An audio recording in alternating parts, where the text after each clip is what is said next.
Falar com Deus, dia 24 de agosto de 2026. São Bartolomeu Apóstolo, festa. Bartolomeu, ou Natanael, como às vezes o chama o Santo Evangelho, foi um dos 12 apóstolos. Era natural de Caná, da Galileia, e amigo do apóstolo Filipe. O Senhor fez-lhe esse grande elogio.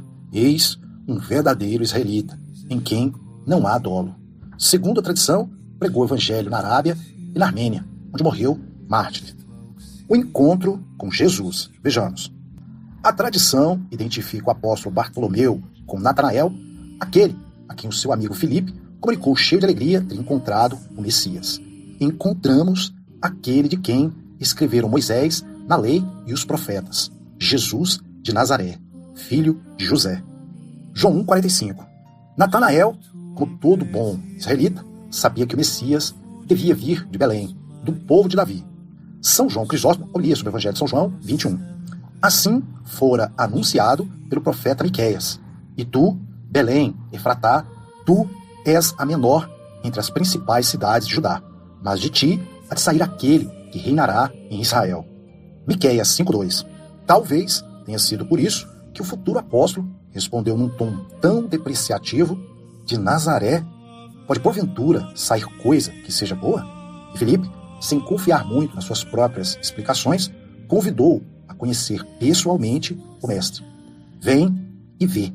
Filipe sabia muito bem, como nós, que Cristo não decepciona ninguém. Foi o próprio Jesus que chamou Natanael por meio de Filipe, como chamou Pedro por meio do seu irmão André. Essa é a maneira de agir na providência, que nos chama e nos conduz por meio dos outros. Deus não quer trabalhar sozinho. A sua sabedoria e a sua bondade querem que também nós participemos da criação e ordenação das coisas. Ó órfã los apóstoles, 1,76. Quantas vezes nós mesmos não seremos instrumento para que os nossos amigos ou familiares recebam a chamada do Senhor?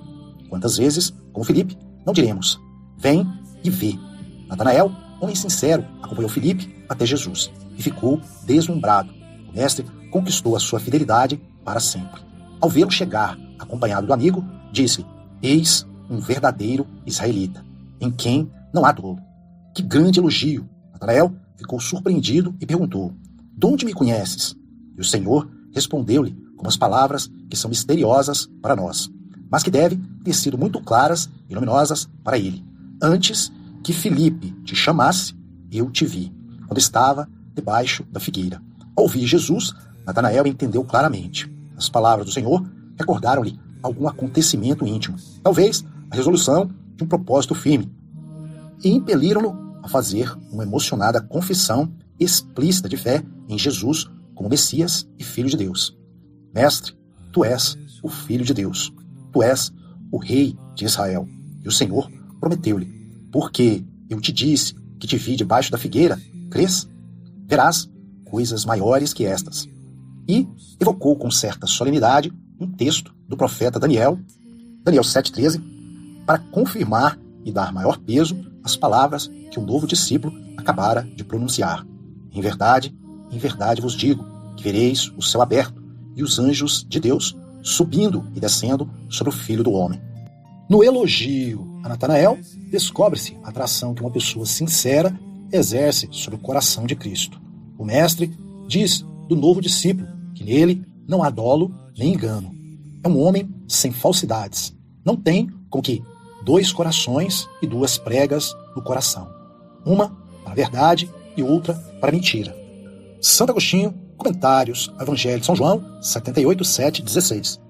Isso é o que se deve poder dizer-se de cada um de nós, por sermos homens e mulheres íntegros, que procuramos viver com coerência a fé que professamos.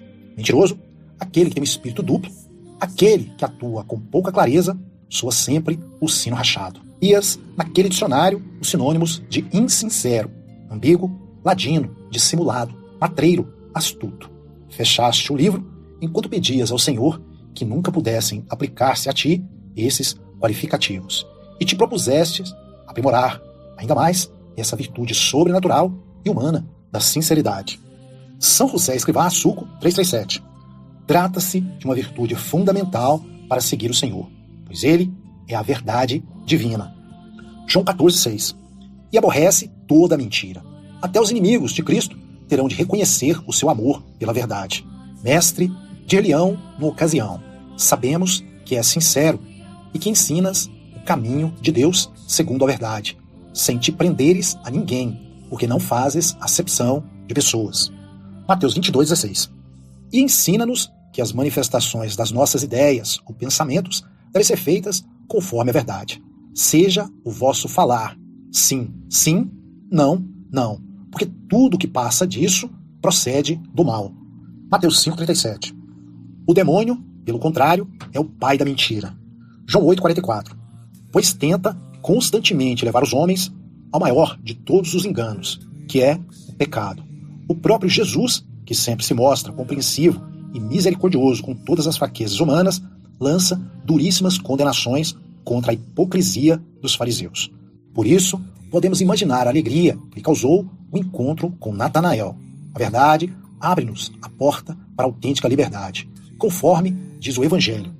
Conferência Episcopal Espanhola, Verdade vos libertará, 1990, 38. Jesus Cristo vai ao encontro do homem de todas as épocas, incluída a nossa, com as mesmas palavras que pronunciou certa vez: conhecereis a verdade, e a verdade vos fará livres. Estas palavras encerram a verdade fundamental e, ao mesmo tempo, uma advertência: a existência de uma relação honesta com a verdade, com condição de uma autêntica liberdade. São João Paulo II, encíclica Redemptor Hominis, 1979-12. É a liberdade interior que nos permite agir sempre com a desenvoltura e a alegria próprias dos filhos de Deus. Não tenhamos nunca medo da verdade, ainda que por vezes pareça que essa atitude nos acarreta um mal que poderíamos evitar com a mentira. Na verdade, só pode nascer o bem. Nunca vale a pena mentir, nem para obtermos um grande benefício econômico, nem para nos livrarmos de um castigo ou sairmos de uma situação difícil. Sinceridade com Deus, na direção espiritual, no convívio com os outros, a virtude da simplicidade. Vejamos. Temos de ser verazes e sinceros na vida corrente. Nas nossas relações com os outros, sem essa virtude, a convivência torna-se difícil ou mesmo impossível. Santo Tomás, sobre os sacramentos.